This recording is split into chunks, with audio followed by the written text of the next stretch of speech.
হে আমার বন্ধুরা শুনে রেখে দিন বাবা, জেনে রেখে দেন।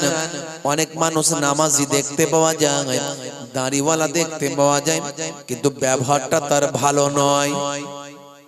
আছে না নাই? এতদিন নামাজের কথা ওয়াজ করেছি, রোজার কথা ওয়াজ করেছি, দাড়ির কথা ওয়াজ করেছি। আজকে নামাজ রোজা আছে, দাড়ি আছে, জুব্বা আছে, কিন্তু ব্যবহার ভালো নয়, এই ওয়াজটা করি। বুঝতে পারছো? এরকম লোক আছে না নাই? নামাজও পড়ছে, চিটিংবাজিও করছে, দাঁড়িয়েও রেখেছে, ধাপ্পাবাজিও করছে, নামাজ রোজা রেখে মিথ্যা কথা বলছেন, নামাজ রোজা দাঁড়ি রেখে চিটিংবাজি করছে, নামাজ রোজা দাঁড়ি জুব্বা পরে চায়ের দোকানে বসে বসে গীবত করছে, চগলখড়ি করছে। আছে না নাই? মনে মনে ভাবছে আমি তো নামাজ পড়ি, আমার থেকে ভালো লোক আর কে আছে? আমি তো দাঁড়ি রেখেছি, ও তো বেটা দাঁড়ি নাই, ওর থেকে তো আমি ভালো। আমি তো নামাজ পড়ি, ও তো করে না, ওর থেকে তো আমি ভালো। কিন্তু তুমি যে চগলখড়ি করছো, তুমি যে গীবত করছো, তোমার নামাজটা পড়ছো, ভালো কাজ করছো, কিন্তু টাকাটা তুমি যে ইনকাম করছো, টাকাটাকে তো রাখতে পারছো না। পানিটা যে কলসিতে ভরছো, পানিটা তো বেরিয়ে যাচ্ছে, খেয়াল করছো না। হে তরুণ যুবকেরা, হে আমার বন্ধুরা, শুনে রেখে দিন বাবা, জেনে রেখে দেন। হে মুসলমান, আপনারা আমার ইমানের জায়গাটাকে ঠিক করুন, আপনারা আমার বিশ্বাসের জায়গাটাকে ঠিক করুন। ইমান মানে হলো আপনারা আমার বিশ্বাস। বাইরা আমার, তরুণ যুবকেরা আমার, শুনে রেখে দেন, জেনে রেখে দেন। আমি বলি, মোবাইলের সিম কার্ড ছাড়া মোবাইলের কোনো মূল্য নাই। সিম কার্ড যে মোবাইলের মধ্যে নাই, সে মোবাইলটা খেলনা ছাড়া আর কিছু কাজে লাগবে না। ওই মোবাইলে হোয়াটসঅ্যাপ, ফেসবুক ডাউনলোড করতে গেলে নাম্বারটা চাই, আর নাম্বারটা পেতে গেলে সিম কার্ডটা লাগাতে হয়। এ তরুণ যুবকেরা, সিম কার্ড ছাড়া মোবাইলের কোনো মূল্য নাই। আপনি সিম কার্ডটা যদি লাগান, তারপর একটা নাম্বার পান, ওই নাম্বারটা পেলে হোয়াটসঅ্যাপ ডাউনলোড করতে পারেন ভাই, ফেসবুকটা চালানো যায়, ইন্টারনেট কাজ হয়। হে তরুণ যুবকেরা, বন্ধুর সঙ্গে বন্ধুর ওই সিম কার্ডের জন্য হোয়াটসঅ্যাপের মধ্যে দিয়ে যোগাযোগ হয়। সিম কার্ড ছাড়া মোবাইলের কোনো দাম নাই। আপনার আমার অ্যান্ড্রয়েড বডিতে ইমানের সিম কার্ডটা লাগাতে হয়। ইমানের সিম কার্ড ছাড়া অ্যান্ড্রয়েড বডিটার আপনার আমার কোনো দাম নাই।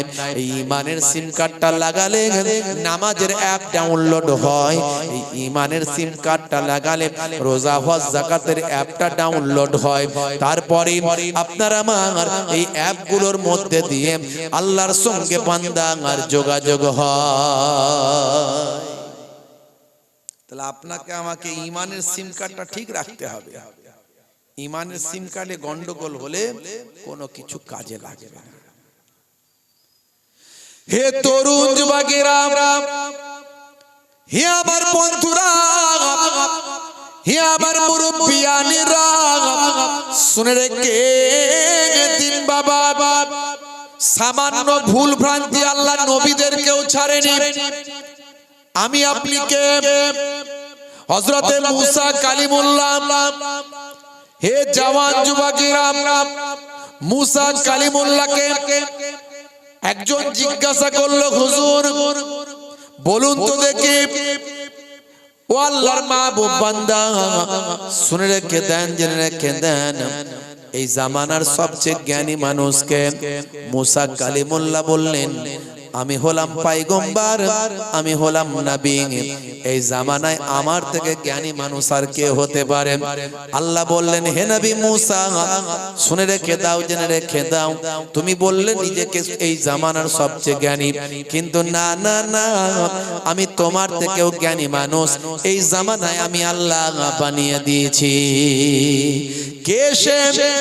আল্লাহ বললেন, যাও মাজমুআতুল বাহরাইন, এটা মোহনা পাবে, মোহনা ভাই আমার, নদীর সমুদ্রের মিলনস্থল যে জায়গাতে পাবে, মাজমুআ জামা হয়েছে, দুই সমুদ্র একত্রিত হয়েছে, মোহনা সৃষ্টি হয়েছে।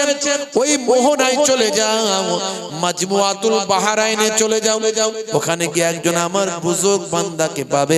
শুনে রাখো মুসা কালিমুল্লাহ, তার কাছ থেকে তুমি আল্লাহর দ্বীন শেখো, জ্ঞান অর্জন করতে থাকো। সেই বান্দা হলো তোমার থেকেও বড় জ্ঞানী।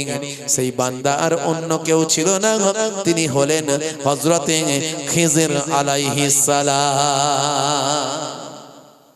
সামান্য নবীদের ভুলটাকে আল্লাহ ছাড়েননি। নিজেকে বড় পণ্ডিত মনে করেছো, তোমার থেকে বড় পণ্ডিত আছে। কথা ঠিক না ভুল? দেখছেন তো, অত সহজ নয়। কিন্তু যে জামানায় যে নবী, তার থেকে বড় জ্ঞানী আর কেউ হতে পারে না। কিন্তু মুসা নবী মুখ থেকে বলে ফেললেন, এই জন্য আল্লাহ বললেন তোমার থেকে জ্ঞানী মানুষ আমি রেখেছি, যাও। হে তরুণ যুবকেরা, হে আমার বন্ধুরা, হে আমার মুরব্বিয়ানেরা, শুনে রেখে দিন বাবা, আকাশ থেকে এক বিন্দু পানি জমিনে পড়ছে। এমন সময় পানি আল্লাহকে বলছে, আল্লাহ আমাকে ফেললে তো ফেললে, তুমি আমাকে ফেলছো তো ফেলছো, মহা সমুদ্রের মাঝখানে তুমি ফেলছো। আমি এক বিন্দু পানি সমুদ্রের মাঝখানে তুমি ফেলছো, আমি এক বিন্দু পানি, আমার কি মূল্য বলো?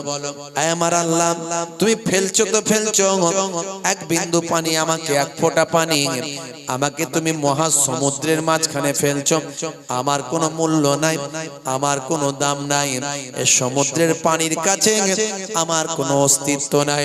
আল্লাহর কাছে এক বিন্দু পানি নিজের অহমিকা বোধকে ধ্বংস করল, নিজের আত্মগরিমাকে শেষ করল, নিজেকে কিছু নাই বলে আল্লাহর দরবারে সুপ্রত করল, নিজের আমিত্বকে মিটিয়ে দিল, নিজের আমিত্বকে তা নষ্ট করে দিল এক বিন্দু পানি। এ তরুণ যুবকেরা, কবি কবির ভাষায় বলেছেন, আমি তার ব্যাখ্যাটা করছি। এমন সময় কবি বলেন, এক বিন্দু পানির এই কথা আল্লাহর বড় পছন্দ হলো। আল্লাহ বললেন, হে এক বিন্দু পানি, তুমি তোমার অহমিকাকে নষ্ট করেছো, তুমি তোমার আমিত্বকে মিটিয়ে দিয়েছো, তুমি নিজেকে তুচ্ছ বলে প্রমাণ করেছো। দেখো আমি তোমাকে তুচ্ছ করব না, তোমাকে আমি নষ্ট করব না, তোমার সম্মানকে আমি আল্লাহ বুলন্দ করে দেব। আমার আল্লাহ এক বিন্দু পানির মর্যাদা বাড়ানোর জন্য নির্দেশ করলেন সমুদ্রের পানিকে, হে সমুদ্রের পানি, তুমি তোমার পানির জমিন পানিটা ফেটে যাও, সমুদ্রের পানি তুমি ফাঁক হয়ে যাও, তুমি ভেদ করে দাও, এক বিন্দু পানিকে তোমার তলায় যাওয়ার সুযোগ করে দাও। আল্লাহর মহা নির্দেশে এক বিন্দু পানি সমুদ্রের তলাতে চলে গেল, একেবারে গভীরে তলদেশে পৌঁছে গেল। সেখানে ছিল ঝিনুক। আমার আল্লাহ নির্দেশ করলেন, হে ঝিনুক, তুমি তোমার মুখটাকে খুলে দাও, এক বিন্দু পানিকে তোমার পেটে স্থান দাও। আমি ওই এক বিন্দু পানিকে আমি আল্লাহ আমার কুদরতি ক্ষমতায় মতি বানিয়ে দিলাম। ওই মতি সমুদ্র থেকে এসে মতি এক বিন্দু পানি রাজার রাজ মুকুটে আমি আল্লাহ স্থান দিলাম। সারা সমুদ্রের পানিকে যে মর্যাদা দিইনি, এক বিন্দু পানিকে আমি আল্লাহ সেই মর্যাদা দিয়ে রাজার রাজমুকুটে মতি করে পাঠিয়ে দিলাম। আমার আল্লাহ কিভাবে সম্মান বাড়াতে পারেন সেটা আল্লাহই জানেন। এই জন্য আমাদেরকে নিজেদের অহমিকা বোধ, নিজেদের আত্মগরিমা, নিজেদের তাকাব্বুর, নিজেদের আমিত্বকে বিসর্জন দিতে হবে। কারো টাকা আছে, টাকার অহংকার করবেন না। আপনার থেকেও টাকাওয়ালা অনেক আল্লাহ পৃথিবীতে এসেছে আর গেছে। আপনার ক্ষমতা আছে, ক্ষমতার অহমিকা করবেন না। কত ক্ষমতাওয়ালা জমিনের তলায় গিয়ে হাড় হাড্ডি সব মাটির সঙ্গে মিশে গেছে। আপনার এলেম আছে, আপনার বিদ্যা আছে, জ্ঞান আছে, এলেমের অহংকার করবেন না। আপনার থেকে অনেক বড় পণ্ডিত হলো ইবলিস শয়তান, তাকে আল্লাহ মুআল্লিমুল মালাকুত করেছিল, ফারিস্তাদের টিচার বানিয়েছিল, কিন্তু অহমিকা করার কারণে তাকে আল্লাহ ইবলিস শয়তান বানিয়ে দিয়েছে। আপনি এলেমের অহংকার করবেন না। কোন দিক থেকে অহংকারীকে আল্লাহ পছন্দ করেন না। ইন্নাল্লাহা লা ইউহিব্বুল মুতাকাব্বিরিন, আল্লাহ তাআলা ने पसंद नहीं करता है तकब्बुर करने वालों को। আমার আল্লাহ অহংকারীকে পছন্দ করেন না। বুঝতে পারছেন? নামাজের ওয়াজ তো করেছি, রোজার ওয়াজ করেছি, হজ যাকাতের ওয়াজ করেছি, আজকে একটু প্রকৃত সাচ্চা ঈমানদার হওয়ার ওয়াজ করছি। হে তরুণ যুবকেরা, হে আমার বন্ধুরা, হে আমার মুরব্বিয়ানিরা, শুনে রেখে দিন বাবা, হযরতে নবী সুলাইমান আলাইহিস সালাম আমার রব্বুল আলামিন আল্লাহ তাআলার একজন জালিল ও কদর, একজন মস্ত বড় একজন পয়গম্বর ছিলেন হযরতে নবী সুলাইমান আলাইহিস সালাম। সুলাইমান নবীকে আল্লাহ বললেন, হে নবী সুলাইমান, তোমাকে আমি দুটোর মধ্যে একটা দেব, দুটো জিনিসের মধ্যে একটা দিতে চাই, বলো তোমাকে আমি হয় রাজ্য দেব, না হলে তোমাকে আমি ইলম দেব। এই দুটোর মধ্যে তুমি কি পেতে চাও? রাজ্য পেতে চাও না ইলম পেতে চাও? এমন সময় নবী সুলাইমান আলাইহিস সালাম চিন্তায় পড়লেন, হায় রে হায়, যদি আমি রাজ্য নিই, মানুষ আমাকে রাজা বাদশা বলে সম্মান করবে, আমার কথায় উঠবে আর বসবে, আমার কথায় মান্যতা দেবে। আর যদি আমি ইলম না জানি, আমি যদি বিদ্যা না জানি, তাহলে যিনি আমাকে রাজ্য দেবেন আমি আমার আল্লাহ কি তো চিনতে পারবো না।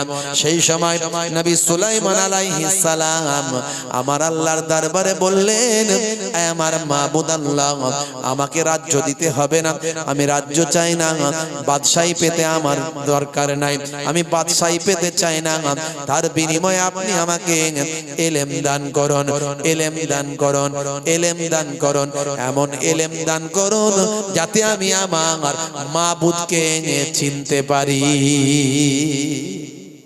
যাতে আমি আমার আল্লাহকে চিনতে পারি, এমন ইলম আমাকে দিন। মহান আল্লাহ তাআলার পছন্দ হলো সুলাইমান নবীর কথা, খুশি হয়ে গেল। হে নবী সুলাইমান, আমি যে উত্তরটা পেতে চেয়েছিলাম তুমি সেটাই তো দিয়েছো, আমি আল্লাহ খুশি হয়ে গেছি। হে তরুণ যুবকেরা, হে আমার বন্ধুরা, হে আমার মুরব্বিয়ানিরা, শুনে রেখে দিন বাবা, হযরতে সুলাইমান আলাইহিস সালামকে আমার আল্লাহ বললেন, যাও নবী সুলাইমান, আমি আল্লাহ খুশি হয়ে গিয়ে তোমাকে দুটোই দিলাম, এমন বাদশাহী দিলাম, এমন তোমাকে বাদশা বানালাম, তুমি সমস্ত পশু পাখি, জিন জিন্নাত, দানব মানবের উপর সবের উপর বাদশাহী করতে পারবে, তোমাকে সমস্ত কিছুর উপর আমি ক্ষমতা দিলাম, তোমার কথা সমস্ত মানুষ শুনবে, তোমার কথা সমস্ত পশু পাখিরা শুনবে, তোমার কথা সমস্ত জিন জিন্নাতেরা শুনবে, সব কিছুর উপর তোমার বাদশাহী করার ক্ষমতা দিলাম। সারা পৃথিবী ব্যাপী 4 জন বাদশাহী করেছিলেন, তার মধ্যে সুলাইমান নবী একজন, যিনি সারা ভাই আমার পৃথিবীর জমিনে বাদশাহী কায়েম করতে পেরেছিলেন। হে তরুণ যুবকেরা, আল্লাহ বললেন, নবী সুলাইমান, তোমাকে আমি এমন ইলম দিলাম, হে তরুণ যুবকেরা, এক জায়গার মানুষ অন্য জায়গার মানুষের ভাষা বোঝে না, এখানকার মানুষ, বাংলার মানুষ গুজরাটের ভাষা বোঝে না, বাংলার মানুষ মারাঠিদের ভাষা বোঝে না, বাংলার মানুষ আমরা এক জায়গার মানুষ অন্য জায়গার ভাষা বুঝি না। সুলাইমান নবী সারা পৃথিবীর মানুষের ভাষা বুঝতে পারতেন, শুধু মানুষের নয়, জীব জন্তু পশু পাখির ভাষা বুঝতে পারতেন। এমনকি সুলাইমান নবী পিপিলিকার, পিঁপড়ের ভাষা পর্যন্ত বুঝতে পারতেন। আল্লাহ রাব্বুল আলামিন সূরার নাম সূরা নামাল, এই একটা পিপিলিকার সূরা কোরআন মাজিদে দিয়েছেন, সেই সূরাটা পড়লে আপনি বুঝতে পারবেন সুলাইমান নবী পিপিলিকার ভাষা পর্যন্ত আমার আল্লাহ বোঝার ক্ষমতা দিয়েছিলেন। জোরে হবে না? সূরার নাম সূরা নামাল, আয়াত নাম্বার 18। আমার আল্লাহ বলছেন, ইয়া আইয়ুহান নাম। এটা কে বলছে? পিপিলিকার সরদার বলছে। আল্লাহ কোরআন মাজিদে জানিয়েছেন, হে পিপিলিকা, হে পিঁপড়ে সমূহ, হে পিপিলিকাগণ, উদখুলু মাসাকিনাকুম, তোমরা তোমাদের বাসার মধ্যে ঢুকে পড়ো। কেন? সুলাইমান নবী আসছেন। এবং তার সৈন্যরা আসছে, অজুনুদহু, তার সৈন্যরা আসছে, সাবধান তোমাদেরকে মারিয়ে দিয়ে চলে যাবে, তোমরা তোমাদের বাসার মধ্যে তাড়াতাড়ি ঢুকে পড়ো। এই কথাটাও আমার আল্লাহ পিপিলিকার সর্দার তার দলকে কি বলছে সেটাও আল্লাহ সুলাইমান নবীকে শুনিয়ে দিয়েছিলেন। জোরে হবে না? হে তরুণ যুবকেরা, হে আমার বন্ধুরা, হে আমার মুরব্বিয়ানেরা, শুনে রেখে দিন বাবা, সুলাইমান নবীকে আল্লাহ কেমন বাদশাহী দিয়েছিলেন। হে তরুণ যুবকেরা, সুলাইমান নবীর ঘটনা যদি একটু আলোকপাত করি তাফসীরের আলোকে, আপনি এর মধ্যে অনেক জ্ঞান পাবেন বাবা, অনেক আলোচনা পেয়ে যাবেন, আর ওয়াজ শোনার দরকার হবে না। সুলাইমান নবীকে আল্লাহ এমন ক্ষমতা দিয়েছিলেন, সুলাইমান নবী ভাইরা আমার তরুণ যুবকেরা, আমার আল্লাহ তাকে একটা উড়ন্ত সিংহাসন দান করেছিলেন। সুলাইমান নবীকে আল্লাহ উড়ন্ত সিংহাসন দিয়েছিলেন, যে সিংহাসন শুনে চেপে সারা পৃথিবী তিনি রাজত্ব করতেন। হে তরুণ যুবকেরা, হে আমার মুরব্বিয়ানেরা, সুলাইমান নবীর হাতে একটা আংটি ছিল, সেই আংটিটা আমার আল্লাহ মুজিজা আংটি বানিয়েছিলেন। এই আংটিটা হাতে থাকার কারণে সুলাইমান নবীর কন্ট্রোলের উপর সারা পৃথিবী থাকতো। এই কুদরতি আংটি সুলাইমান নবীর হাতে ছিল, যেটা রিমোটের মতো কাজ করত। আংটিটা আমার আল্লাহ কুদরতি আংটি বানিয়েছিলেন, যার কারণে সুলাইমান নবীর বশ্যতা সবাই স্বীকার করতে বাধ্য হতো। স্পেশাল একটা পাওয়ার আমার আল্লাহ সুলাইমান নবীকে দান করেছিলেন। হে তরুণ যুবকেরা, হে আমার বন্ধুরা, হে আমার মুরব্বিয়ানেরা, শুনে রেখে দিন বাবা, সুলাইমান নবী সারা পৃথিবীতে উড়ে উড়ে উড়ন্ত সিংহাসনে গিয়ে শাসন করতেন, যেখানে যাওয়া দরকার। ভাইরা আমার, সাবার রানী বিলকিস, সাবার রানী বিলকিস বলেছিল, ও নবী সুলাইমান, আপনার এই উড়ন্ত সিংহাসনে চাপার আমার অধিকার কি আছে? আপনি সারা পৃথিবী এক জায়গা থেকে অন্য জায়গায় ওই উড়ন্ত সিংহাসনে করে গিয়ে আপনি সেখানে রাজকার্য পরিচালনা করেন। আমার বড় ইচ্ছা হয় আপনার উড়ন্ত সিংহাসনে করে একটু যদি আমি ঘুরে বেড়াতে পারতাম, আমি বড় খুশি হয়ে যেতাম, আমি বড় সন্তুষ্ট হয়ে যেতাম। হযরতে সুলাইমান নবী তাকে বলেছিলেন, আমার আল্লাহর এতে কোনো বাধা দেননি, আপনি আমার সিংহাসনে করে একটু ঘুরে বেড়াতে পারেন, অসুবিধা নাই। সাবার রানী বিলকিস সুলাইমান নবীর উড়ন্ত সিংহাসনে বসে সঙ্গী সাথী সকলকে নিয়ে এক প্রান্ত থেকে অন্য প্রান্তে গিয়েছিলেন। হে তরুণ যুবকেরা, সাত সমুদ্রের মাঝখানে একটা দ্বীপ আছে, দ্বীপ, সাত সমুদ্রের মাঝখানে একটা দ্বীপ আছে। সেই দ্বীপেতে গিয়ে হযরতে সুলাইমান নবী তার উড়ন্ত সিংহাসনে করে সেখানে গিয়ে পৌঁছালেন। সঙ্গী সাথী বডিগার্ড থেকে শুরু করে বা আমার সঙ্গী জিন জিন্নাত নিয়ে শুরু করে সাবার রানী সকলে মিলে সেই জায়গায় গিয়ে পৌঁছালেন। এই উড়ন্ত দ্বীপে বা উড়ন্ত সিংহাসনে করে সাত সমুদ্রের মাঝখানে ওই সুন্দর দ্বীপে যখন নামলেন, ওই দ্বীপে যাওয়ার পরে হযরতে সুলাইমান নবীর দ্বীপটা বড় পছন্দ হয়েছিল। ওই দ্বীপেতে ছিল ফরেস্ট, জঙ্গল, ওই দ্বীপেতে ছিল ভাই আমার ঝর্ণা, ওই দ্বীপেতে ছিল দ্বীপের মাঝখান দিয়ে নদী বয়ে গিয়েছিল। হে তরুণ যুবকেরা, জায়গাটা বড় পছন্দ হয়েছিল। সুলাইমান নবীও সেখানে নেমেছিলেন, সাবার রানী বিলকিসও সেখানে নেমেছিল, এবং সঙ্গী তাদের বডিগার্ড জিন জিন্নাতেরা ছিল। হে তরুণ যুবকেরা, সৈন্য সামন্তরা সেখানে ছিল। এমন সময় হযরতে সুলাইমান নবী দেখতে পেলেন ওই দ্বীপের এক ধারেতে বাবা কিছু ভাই আমার উড়ন্ত পঙ্খিরাজ ঘোড়া দেখতে পেলেন, সুন্দর ডানা বিশিষ্ট পঙ্খিরাজ ঘোড়া দেখতে পেলেন। সুলাইমান নবীর বড় পছন্দ হলো, সাবার রানীরও বড় পছন্দ হলো। সঙ্গীদের পাঠালেন, যাও ওই উড়ন্ত পঙ্খিরাজ ঘোড়াগুলোকে ধরার চেষ্টা করো। কিন্তু এত দ্রুতগামী উড়ন্ত পঙ্খিরাজ ঘোড়াগুলো ছিল, কয়েক মুহূর্তের মধ্যে সেই জায়গা থেকে তারা উড়ে চলে গেল।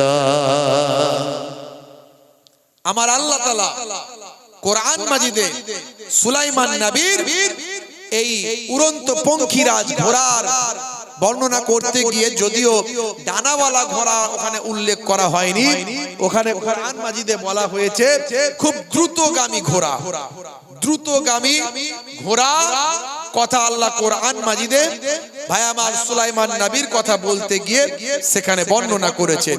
ভাইরা আমার সুলাইমান নবী তারপর কি হলো, সুলাইমান নবী সেখান থেকে ভাইরা আমার চলে এলেন।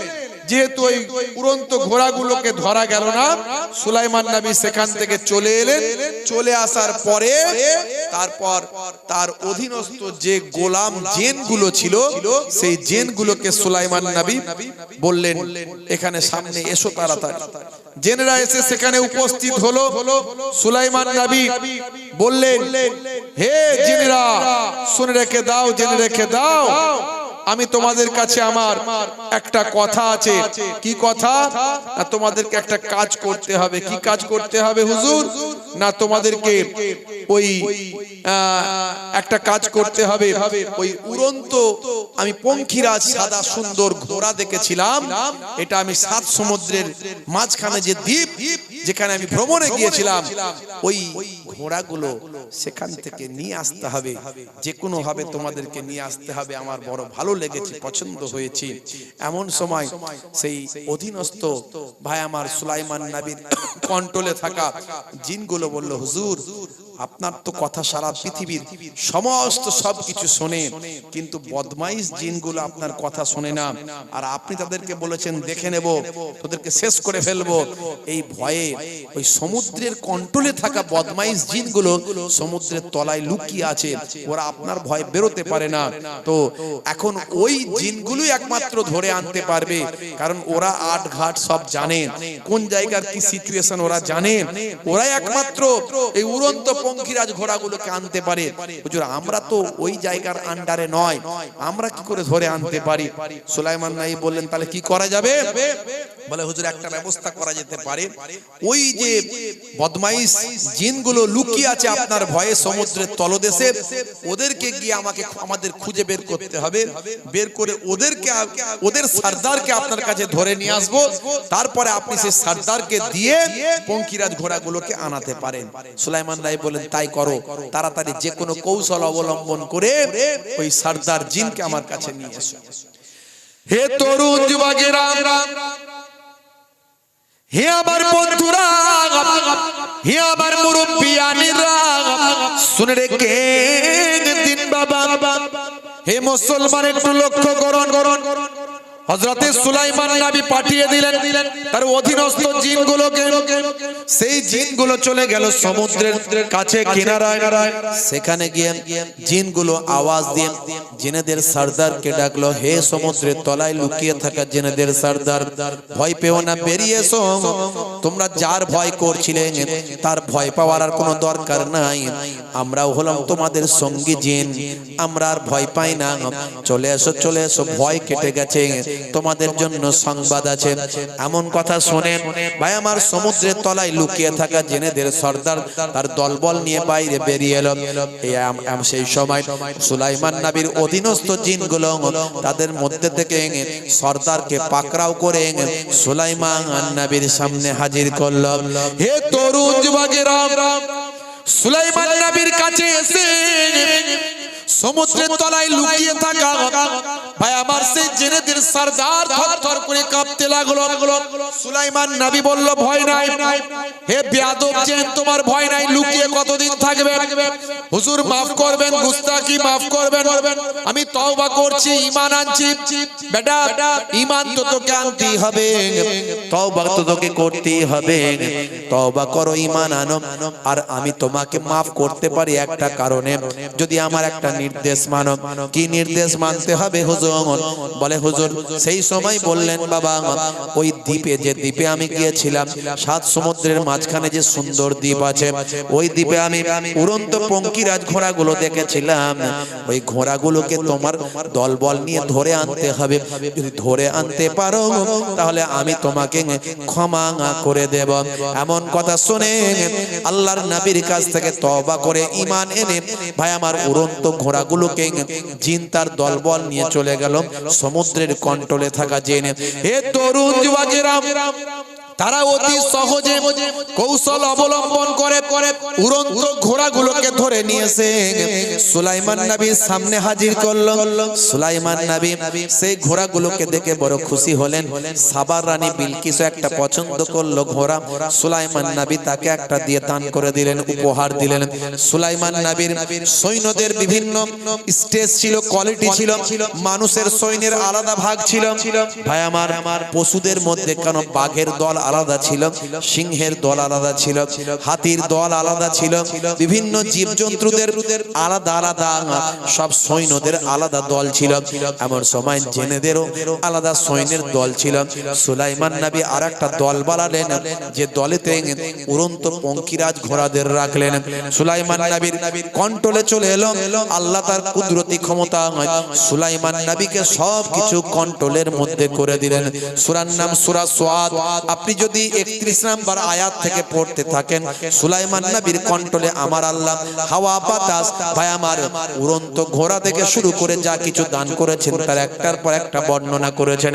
হে তরুণ যুবকেরা, হে আমার বন্ধুরা, সুলাইমান নবী এই পঙ্খিরাজ উড়ন্ত দ্রুতগামী ঘোড়াগুলোকে বড় ভালোবাসতেন, এতটাই বেশি ভালোবাসতেন। একদিনকার ঘটনা, সুলাইমান নবী ভাই আমার বিকালবেলা আসরের সময় ওই উড়ন্ত পঙ্খিরাজ সাদা ঘোড়াগুলোকে আদর করছেন, ভালোবাসছেন। এই ভালোবাসতে গিয়ে সুলাইমান নবীর আসরের নামাজটা কাজা হয়ে গেছে ভাই আমার, মগরিব হয়ে গেছে, সূর্য ঢলে গেছে। এমন সময় আমার আল্লাহ জিব্রাইল ফারিস্তাকে সুলাইমান নবীর কাছে পাঠিয়েছিলেন। এই ঘটনাটাকে সামনে উল্লেখ করে দিয়েছেন আমার আল্লাহ। কোরআন মাজিদ খুলুন, দেখতে পাবেন। হে তরুণ যুবকেরা, সূরার নাম সূরা সাদ।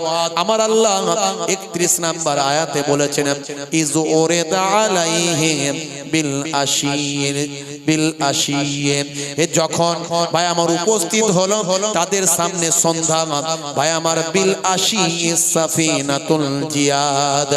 হে তরুণ যুবকেরা, দ্রুতগামী ঘোড়া সমূহ, উৎকৃষ্ট মানের দ্রুতগামী ঘোড়া সমূহ সন্ধ্যার সময় যখন সন্ধ্যার আগে সুলাইমান নবীর কাছে যখন উপস্থিত হলো, হে তরুণ যুবকেরা, সূরা সাদের 32 নম্বর আয়াতে আমার আল্লাহ তারপরে বলেছেন, ফাকালা ইন্নী আহবাবতু হুব্বাল খায়র আন যিকরি রাব্বি হাত্তা তাওয়ারাস।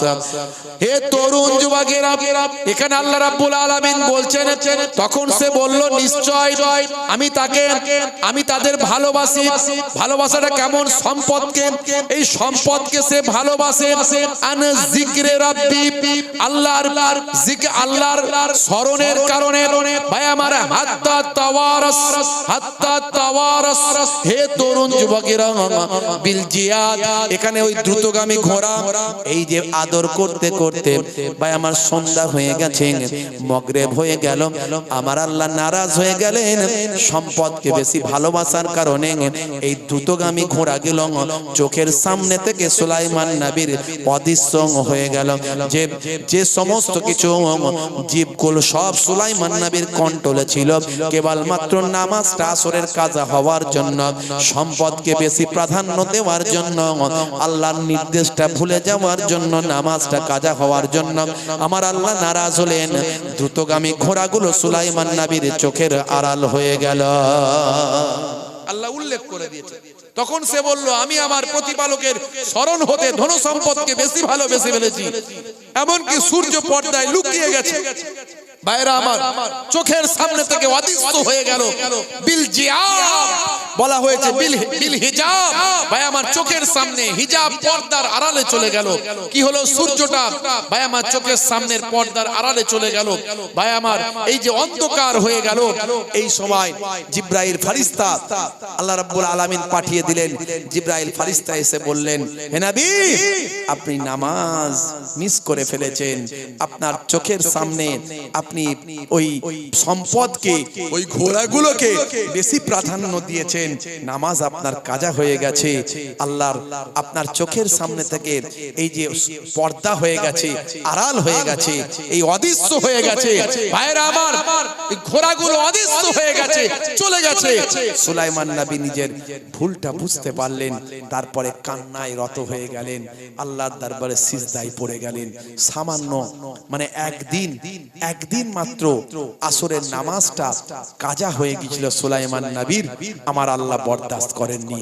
আর আমার আপনার নামাজ ইবাদত, আমার আপনার তেলাওয়াত, আমার আপনার জিকির, আমার আপনার নামাজ, আমার আপনার রোজা, একটু বুকে হাত দিয়ে চিন্তা করুন কতটা আমরা দায়িত্বের সঙ্গে পালন করছি, একটু ভাবুন। বন্ধুরা আমার, বড় মানুষের বড় বিপদ, কথা ঠিক না ভুল? হ্যাঁ, বড় মানুষের বড় বিপদ। বড় মানুষ সামান্য ভুল করলে বড় শাস্তি, বড় মানুষ সামান্য ভুল করলে বড় শাস্তি। আমরা হয়তো ছোট মানুষ, অনেক ভুল করছি, আমাদের শাস্তি কম, আমরা বুঝতে পারছি না। এত নামাজ কাজা করেছি, তারপরেও তো আল্লাহ আমাদেরকে ভালোই রেখেছে। কি জি, খাওয়া দাওয়া বন্ধ করে দেননি, মাথায় বজ্রাঘাত ফেলে দেয়নি, হ্যাঁ কি জি, হ্যাঁ আল্লাহ গজব কিছু দিয়ে দেয়নি। হয়তো ছোটখাটো হচ্ছে, আমরা ওটাকে অন্যভাবে মনে করছি, কিন্তু কেন হচ্ছে সেটা আমরা গবেষণা করছি। নামাজ আমরা ছেড়ে দিয়েছি। আল্লাহ কোরআন মাজিদে 82 বার নামাজের কথা বলেছে। ওয়াকিমুস সালাত, নামাজ কায়েম করো, নামাজ প্রতিষ্ঠা করো। বন্ধুরা আমার, ওয়াক্ত হলো ওযু করো, মসজিদে চলো, খোদার হুকুম পালন করো, নামাজটা পড়ো। ওয়াক্ত হলো ওযু করো, মসজিদে চলো, দিন রাত 5 ওয়াক্ত নামাজ পড়লে পাবে ভাই জান্নাত। জোরে হবে না? আর জোরে হবে না? আর জোরে হবে না? জোহরের সময় হলে কাজটা দাও তুমি ছেড়ে, কিছু সময় দাও নামাজে, সফলতা আসবে চলে। জোরে হবে না? জোরে হবে না?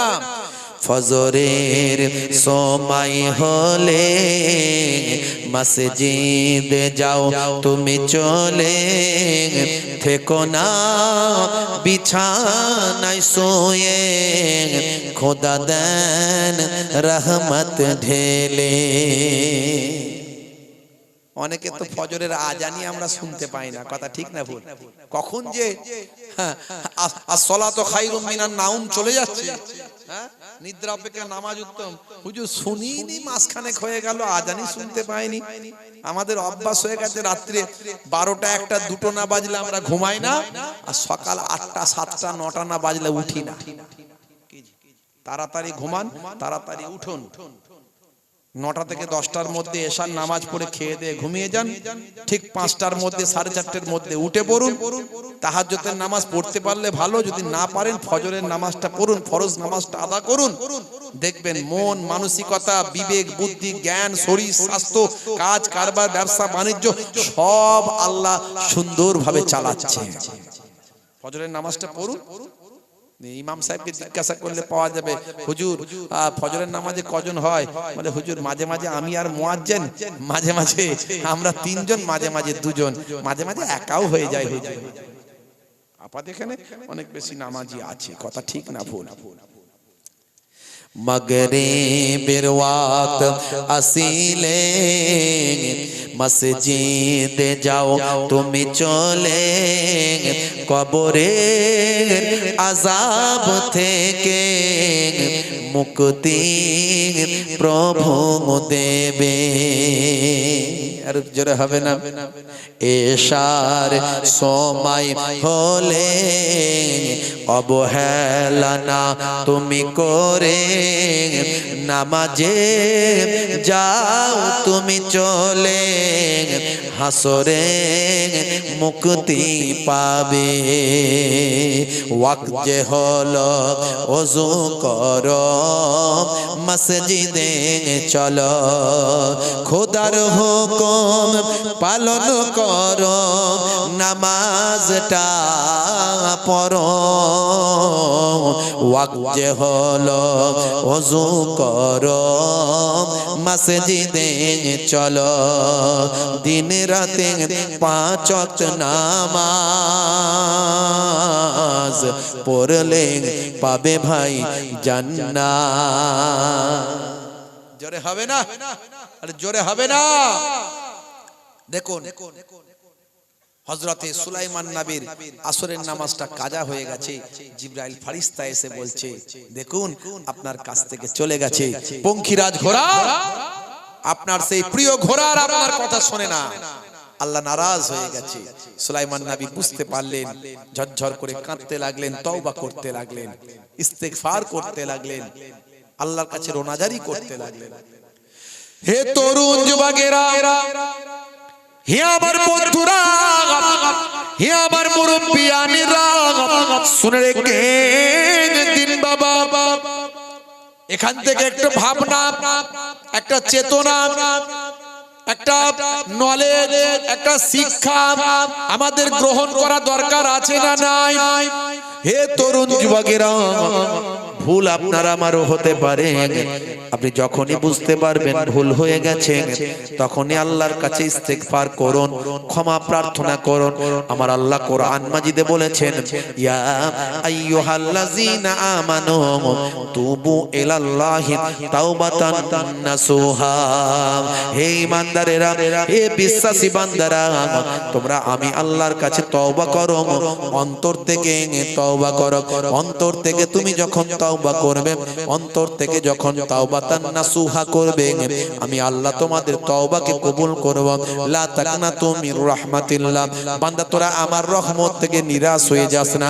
তোদের গুনাহ রাশি যদি আসমানের মেঘমালায় পৌঁছে যায়, তোরা যখন আমার দরবারে সিজদায় পড়ে যাবি, চোখের পানি ফেলে আল্লাহর দরবারে কাঁদবি, আমি আল্লাহ তোদের জীবনে জিন্দেগির গুনাহগুলো মাফ করে দেব। হে তরুণ যুবকেরা, আমার সুলাইমান নবী মাসের পর মাস কাঁদতে লাগলেন। আমার আল্লাহ তাআলা তার কান্নাকে কবুল করলেন, তওবাকে কবুল করলেন। আমার আল্লাহ জানিয়ে দিলেন, হে নবী সুলাইমান, তোমার তওবা, তোমার ইস্তেগফারকে আমি আল্লাহ কবুল করেছি। এই নাও তোমার কাছে আবার সেই দ্রুতগামী ঘোড়াগুলো পৌঁছে দিলাম, পাঠিয়ে দিলাম। সুলাইমান নবী এবার সেই দ্রুতগামী ঘোড়াগুলো পেলেন, যে ঘোড়াগুলোর জন্য ভালোবাসার কারণে জোহর আসরের নামাজ কাজা হয়ে গিয়েছিল। সেই ঘোড়াগুলোকে সুলাইমান নবী সাদাকা করে দিলেন, দান করে দিলেন। সুলাইমান নবী সেই ঘোড়াগুলোর ডানা কেটে দিলেন। সুলাইমান নবী সেই ঘোড়াগুলো সাদকা করে দিলেন, জাবা করে দিলেন। সুলাইমান নবী সেইগুলোর প্রতি আর আগের মতো মোহ রাখলেন না। এইভাবে সুলাইমান নবী আল্লাহর নেক বান্দায় পরিণত হয়েছিলেন।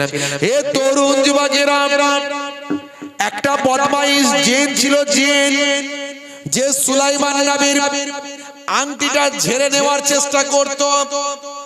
ও চিন্তা করতো, যদি ওই আংটিটা আমি পাই, তাহলে সুলাইমান নবীর সিংহাসনে আমি বসে যাব, সুলাইমান নবীকে আউট করে দেব। এই জিন কিন্তু সব সময় সুযোগে থাকতো। ভাইরা আমার, মানুষ এবং জিন যে কোনো সময় যে কোনো রূপ ধারণ করতে পারে। জেনেরাও কিন্তু নবীদের চেহারা ধরতে পারে। তবে মনে রাখবেন, আমার নবীর চেহারা কখনো শয়তান ধরতে পারে না। কিন্তু বদমাইশ জিন সুলাইমান নবীর চেহারা ধরার চেষ্টা করত। হে তরুণ যুবকেরা আমার, হে আমার বন্ধুরা, হে আমার মুরব্বিয়ানেরা, শুনে রেখে দিন বাবা, জেনে রেখে দিন, সর্বদা সুলাইমান নবীর পেছনে পেছনে ঘুরতো, সুযোগের অপেক্ষায় থাকতো। যদি কোনোভাবে ওই আংটিটা একবার পেয়ে যায়, আমি অরিজিনাল সুলাইমান নবী সেজে আমি সিংহাসনে বসে আমি রাজত্ব করব, আর অরিজিনাল সুলাইমান নবীকে আমি আউট করে দেব। এই চিন্তা ভাবনা নিয়ে জিন কিন্তু ষড়যন্ত্র করত, একটা বদমাইশ জিন। হে তরুণ যুবকেরা, সুলাইমান নবী একদিন তার রাজ দরবারে বসে আছেন, তার সভাসদ সঙ্গী সাথীদের ডাক দিয়ে বললেন, হে আমার উজির নাজিরেরা, হে আমার সেনাপতিরা, শুনে রেখে দাও, আমি সুলাইমান নবী বিবাহ করতে চাই। আমার একটা পাত্রী দেখার ব্যবস্থা করো, আমার একটা বিবাহের ব্যবস্থা করো। তোমরা পাত্রীটা সন্ধান করো, তবে পাত্রী যে সে পাত্রী হলে হবে না, যেমন তেমন পাত্রী আমি বিবাহ করব না। আমার পাত্রী হতে হবে আমানতদারিতার মধ্যে থাকতে হবে। আমার পাত্রের মধ্যে, আমার যে পাত্রী হবে তার মধ্যে ভাই আমার দিনদারি থাকতে হবে, তার মধ্যে সৌন্দর্য থাকতে হবে, তার মধ্যে আমলওয়ালা হেদায় আমলওয়ালি হতে হবে। এই চারটে গুণ তার মধ্যে থাকতে হবে।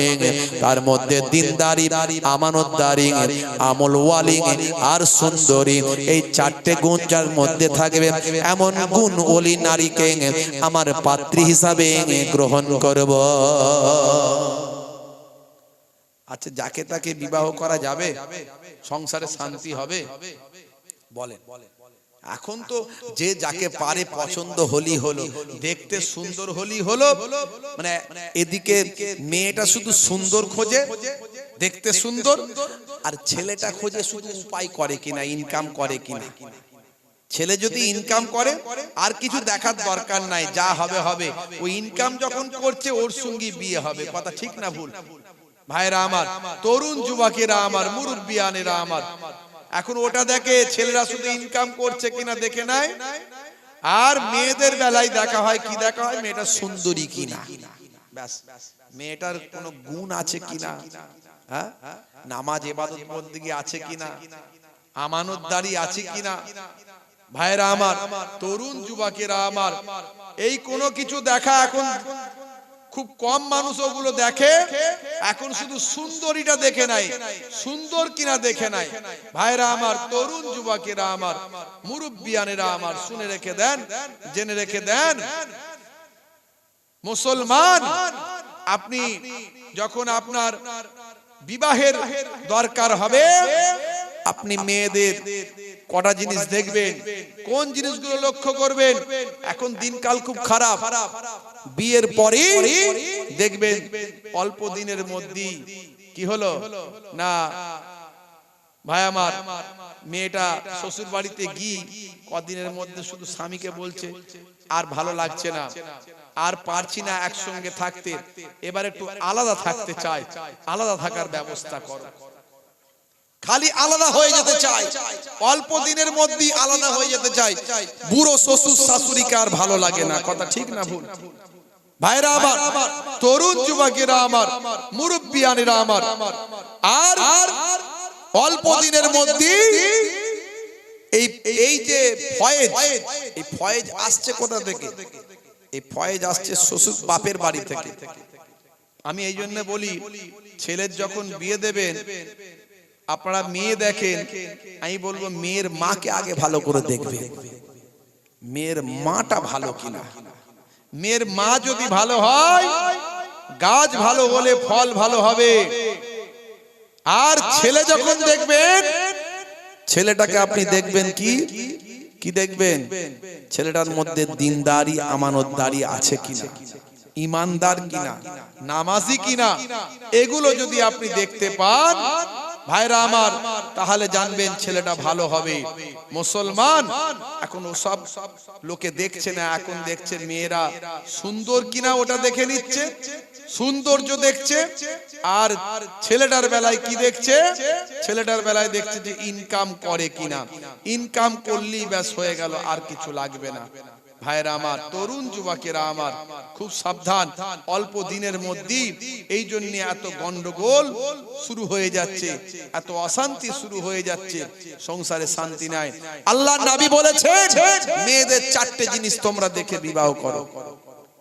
মেয়েদের চারটে জিনিস দেখে তোমরা বিবাহ করো। একটা হলো সম্পদের বাড়াবাড়ি, মানে দুজনেরই সম্পদ। ছেলেটাদের অনেক টাকা আর মেয়েটাদের একদম গরিব, বিয়ে দিও নাই হবে, তাহলে কি হবে? ভবিষ্যতে সমস্যা হতে পারে। অন্তত একটা একটা বাড়াবাড়ির জায়গায়, একটা সামঞ্জস্যতার জায়গায় যেন থাকে, মোটামুটি যেন একটা থাকে, চেষ্টা করবে। আর নাসাবের কথা বলা হয়েছে। ভাইরা আমার, তরুণ যুবকেরা আমার, মুরব্বিয়ানেরা আমার, আল্লাহর নবী বলে দিয়েছেন যে নাসাব মানে হচ্ছে বংশ, বংশটা যেন মোটামুটি ভালো বংশের হয়। ছেলেটা যদি ভালো বংশের হয়, মেয়েটাও যেন ভালো বংশের একটা হয়, সেটা মাথায় রাখবে। এইভাবে তোমরা করবে। আর 3 নাম্বার হলো যে দিনটা যেন ঠিক থাকে ভাই আমার, আর সৌন্দর্যটা যেন ঠিক থাকে। এই 4টে জিনিস আল্লাহর নবী বলেছেন। এটা একেবারে সহিহুল বুখারী 5090 নাম্বার হাদিস। আনাবি হুরায়রা আনিন নবী সাল্লাল্লাহু আলাইহি ওয়াসাল্লাম ক্বালা তুনকাহুল মারআতু। ভাই আমার, আল্লাহর নবী বলছেন যখন মহিলাদের মধ্যে নিকাহ করবে 4টে জিনিস তোমরা দেখবে। লে মালেহা ওয়ালে হাসাবিহা ওয়ালে ওয়া জামালিহা ওয়ালে দীনহা। এই 4টে জিনিস, সৌন্দর্য দেখবে, দিন দেখবে, তার বংশ দেখবে, আর সম্পদের বাড়াবাড়ি। এই 4টের সামঞ্জস্য যদি থাকে, তুমি সেই ঘরের মেয়েকে বিবাহ করো। তবে মনে রাখবেন, সম্পদ মাল এটা যদিও অনেকের দেখা হয় না, যদি মেয়েটা ভালো হয়, আমানতদারি দিনদারি হয়, তাকে বিবাহ দিতে পারেন, কোনো অসুবিধা নাই। কিন্তু আমানতদারি অবশ্যই যেন থাকে, দিনদারি যেন অবশ্যই থাকে। কষ্ট হচ্ছে আপনাদের? একটু হ্যাঁ হুদান কষ্ট হচ্ছে?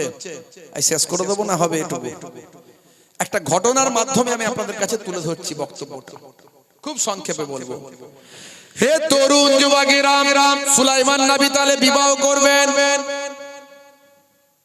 তিনি কি বলেছেন? যে এমন একটা মেয়ে বিবাহ করব যার মধ্যে আমানতদারি, দিনদারি, পরহেজগারি আর সুন্দরী। কটা? জোরে বলেন, কটা গুণ থাকতে হবে? 4টে গুণ থাকতে হবে। এই 4টে গুণ যদি থাকে, আমি সুলাইমান নবী সেই মহিলাকে বিবাহ করব। হে আমার রাজদরবারের অধীনস্থ সঙ্গী সাথীরা, তোমরা একটু চারিদিকে খোঁজ খবর রাখো, কোন মহিলার মধ্যে 4টে গুণ আছে। হে তরুণ যুবকেরা, চারিদিকে খবর হয়ে গেল, ঘেরা পিটিয়ে দেয়া হলো।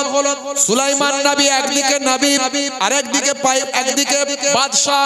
বাদশা বিবাহ করবে বলে ব্যাপার।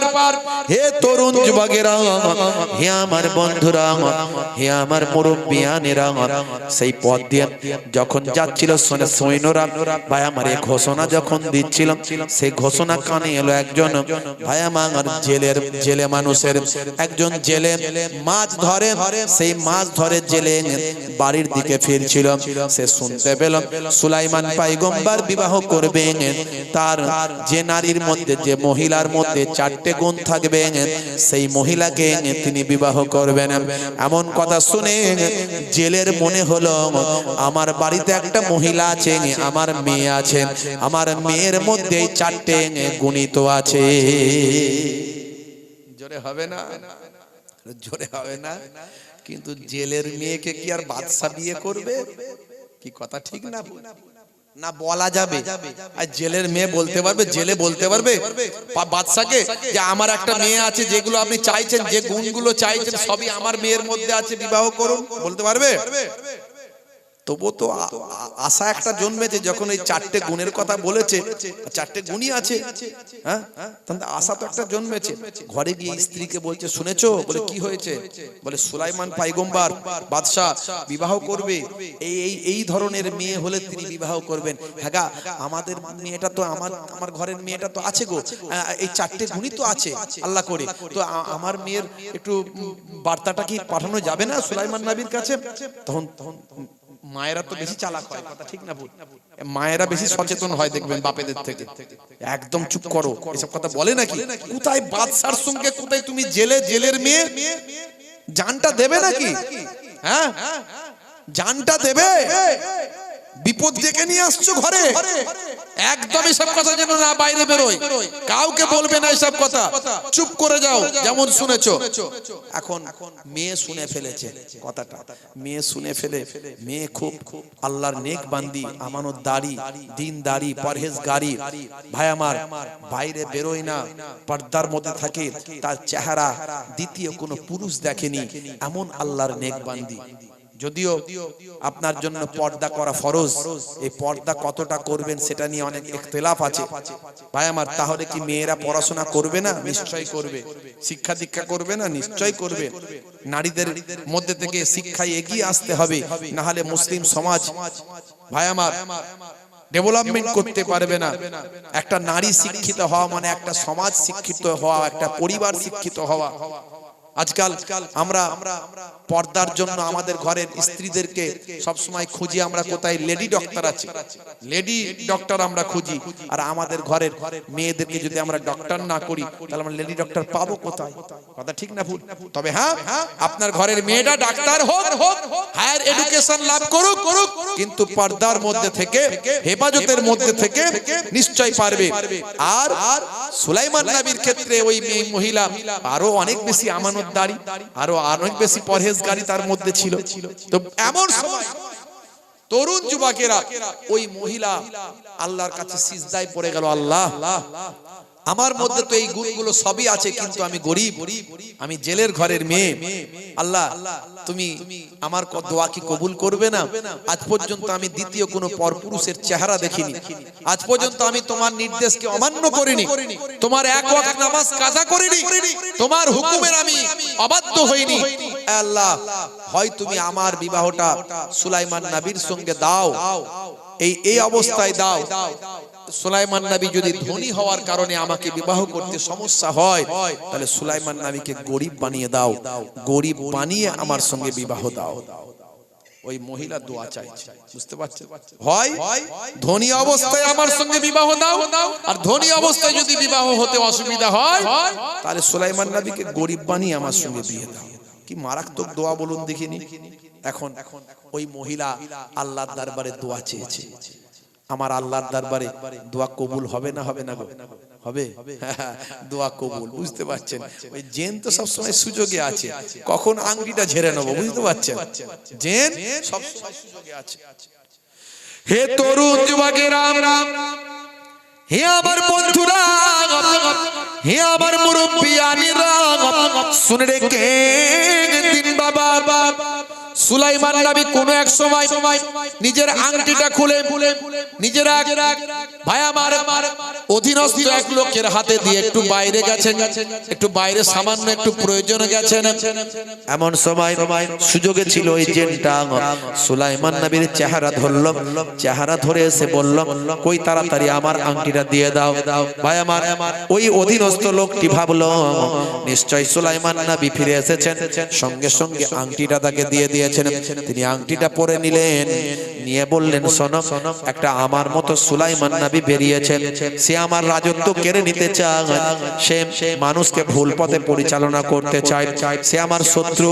মনে রাখবে, সে যদি কখনো রাজদরবারে ঢোকার চেষ্টা করে তাকে তোমরা মেরে ধরে সমুদ্রের কিনারায় ফেলে দিয়ে চলে আসবে।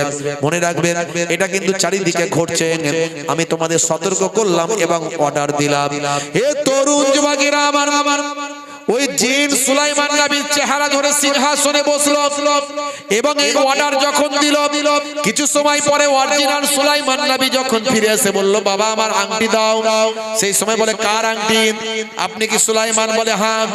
বলে ও বুঝতে পেরেছে আপনি ডুপ্লিকেট, অরিজিনাল সুলাইমান নবীকে ধ্বংস করার জন্য আপনি এসেছেন। সঙ্গী সাথীদের নিয়ে অরিজিনাল সুলাইমান নবীকে মেরে ধরে সমুদ্রের কিনারায় ফেলে দিয়ে চলে এলো। হে তরুণ যুবকেরা, ওই জেলে যার কন্যা, সেই জেলে দেখতে পেল একজন সুন্দর সুপুরুষ। রক্তাক্ত অবস্থায় সমুদ্রের কিনারায় পড়ে আছে, মাথায় গায়ে পানি দিয়ে সুলাইমান নবীকে তুললেন।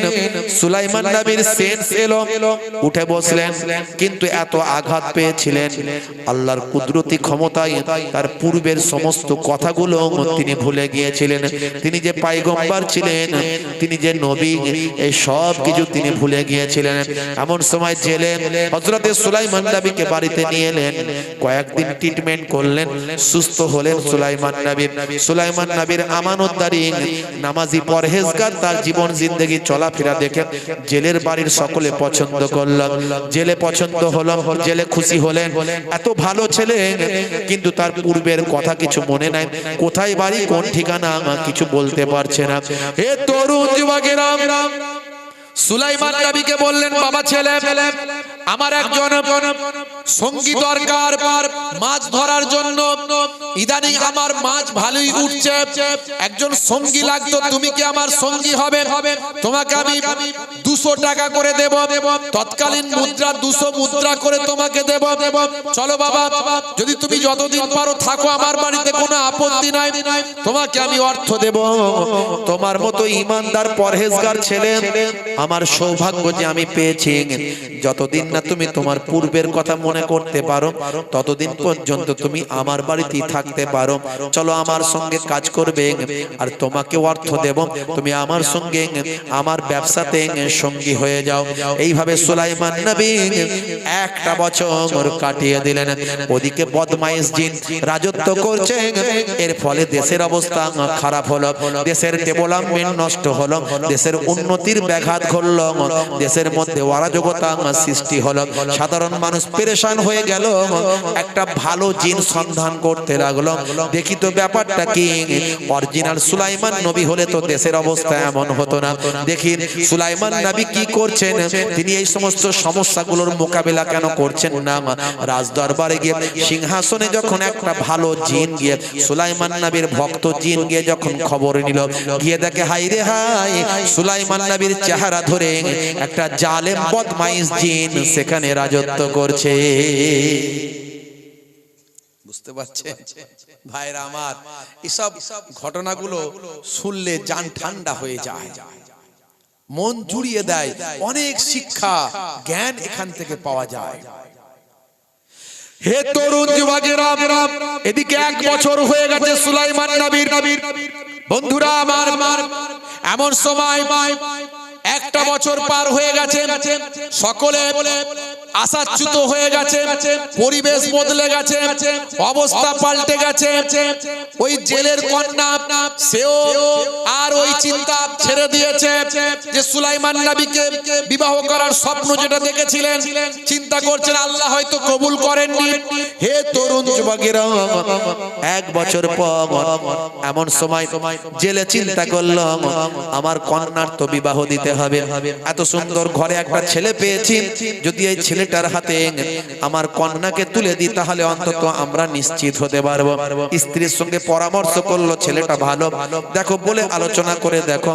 এমন সময় সুলাইমান নবীকে বললেন, বাবা ছেলে, তুমি এতদিন পর্যন্ত আমার ঘরে আছো, আচ্ছা বলো তো আমরা কয়জন আছি? বলে আমরা 3 জন। কে কে? বলে আপনি আছেন, আপনার স্ত্রী আম্মা জান আছেন, আর আমি আছি। না না, তুমি জানো না আমার বাড়িতে আমার একটা কন্যা আছে। আজ 1 বছর ধরে তুমি আমার বাড়িতে আছো, অথচ তুমি বুঝতেই পারো না আমার বাড়িতে আমার কন্যা আছে। আমার একটা কন্যা আছে পর্দানসীন, আমার একটা কন্যা আছে আমানতদারি, দিনদারি, পরহেজগারি, সুন্দরী। আচ্ছা বলো বাবা ছেলে, তুমি যদি আমার কন্যাটাকে বিবাহ করো, এতে কি তুমি রাজি আছো? তখন সুলাইমান নবী রাজি হয়ে গেলেন। আপনার এরকম একটা কন্যা যদি আমি বিবাহ করতে পারি, এটা আমার সৌভাগ্যের ব্যাপার। হে তরুণ যুবকেরা, হে আমার বন্ধুরা, এমন সময় সুলাইমান নবীর বিবাহ হয়ে গেল। সুলাইমান নবীর বিবাহ হওয়ার পরে আমার আল্লাহ আরো জেলের মাছ ধরাতে আল্লাহ বরকত দিলেন। শ্বশুর জামাই মাছ ধরতে গেছে, গিয়ে দেখে এত মাছ আল্লাহ দিয়েছেন। ভাই আমার সুলাইমান নবীর আসার পর থেকে মাছ তার ঘরেতে বেড়ে গিয়েছিল, মাছ ধরা বেড়ে গিয়েছিল, জালেতে অনেক পরিমাণ মাছ উঠছিল। আর সেদিন আরো বেশি মাছ ভাই আমার আল্লাহ রাজি হয়ে আরো তার জালে দিলেন। হে তরুণ যুবকেরা, ওদিকে ভালো জিনটি জালেম বদমাইশ জিনকে তাড়া করতে লাগলো। এই জিনের ভয়েতে ওই খারাপ জিনটি সমুদ্রের উপর দিয়ে উড়ে যাচ্ছিল।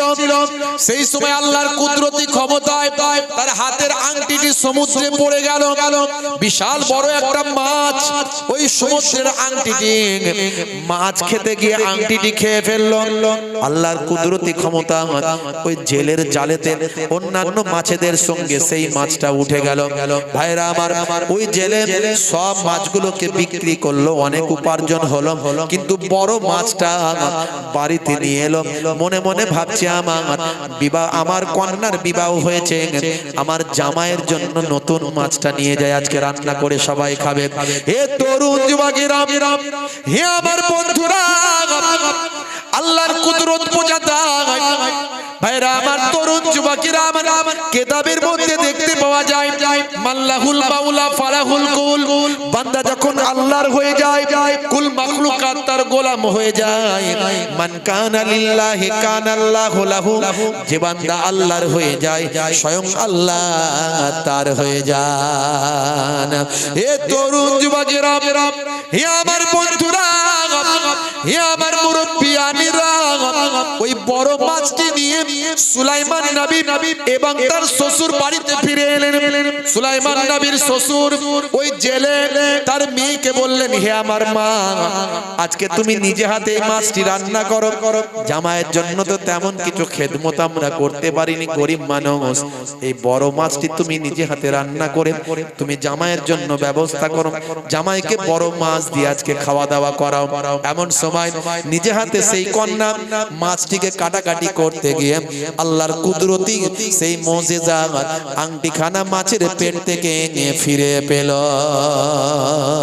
এ তরুণ যুবকেরা, স্ত্রী মনে মনে ভাবে, জেলের কন্যা চিন্তা করে, আমি গরিব জেলের কন্যা, আমার নতুন বিবাহ হয়েছে, আমি আমার স্বামীকে তেমন তো কিছু উপহার দিতে পারিনি, হয়তো আমার আল্লাহ কুদরতি ক্ষমতায় আমার কাছে এই আংটিটা উপহার হিসাবে পাঠিয়েছেন। এত সুন্দর আংটি আমি জীবনে কখনো দেখিনি, এত সুন্দর একটা অলৌকিক আংটি, এরকম আংটি আমি কখনো দেখিনি। আজকে আমার স্বামীকে আমি এই সুন্দর আংটিটা উপহার হিসাবে পরিয়ে দেব। হে তরুণ যুবকেরা, খাওয়া দাওয়া হয়ে গেল। স্বামী স্ত্রী এক কাছে, সুলাইমান নবীকে তার স্ত্রী ভালোবেসে বলল, হে আমার প্রিয়তম স্বামী, আমি জেলের ঘরের কন্যা, গরিব মানুষের কন্যা, আমি আপনাকে তেমন তো কিছু উপহার দিতে পারিনি, আল্লাহর কুদরতি ক্ষমতায় একটা আংটি আমি পেয়েছি। মাছটা যেটা এনেছিলেন, সেই মাছের পেটে এই কুদরতি আংটি পাওয়া গেছে। এই আংটিটা আমি ঠিক করেছি, আপনাকে উপহার হিসাবে দেব। আপনার হাতটা দিন।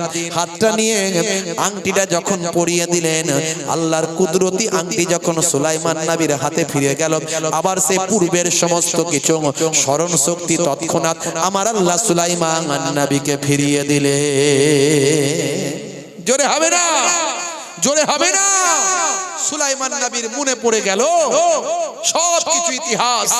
হাই রে হাই, সেই তো যখন আমি বিবাহের জন্য ঘোষণা করেছিলাম, তখন সব আমার সৈন্য উজির নাজিররা বলেছিল, হুজুর এমন কোন কন্যা পাওয়া যাচ্ছে না। একজন বলেছিল একটা কন্যা পাওয়া গেছে যার মধ্যে 4টে গুণী আছে, কিন্তু সে জেলের কন্যা। এই দেখুন, একটা জেলের কন্যা চিঠি পাঠিয়েছে। ওই মহিলা যখন তার পিতার কাছ থেকে শুনেছিল, যখন বুঝতে পারলো যে আমার পিতামাতা রাগান্বিত হবেন, লুকিয়ে একটা চিঠি পাঠিয়েছিলেন সুলাইমান নবীর কাছে। সেই চিঠিটা যখন আমি পেয়েছিলাম যে একটা জেলের কন্যার মধ্যে 4টি গুণী আছে, কিন্তু সে জেলের কন্যা, তখন আমার মধ্যে একটা আত্মগরিমা, আত্ম অহংকার বোধ এসে গিয়েছিল। আমি একজন বাদশাহ, আমি একজন পয়গম্বর, একটা জেলের মেয়েকে বিবাহ করব। তখন আমি চিঠিটাকে ছিঁড়ে দিয়েছিলাম।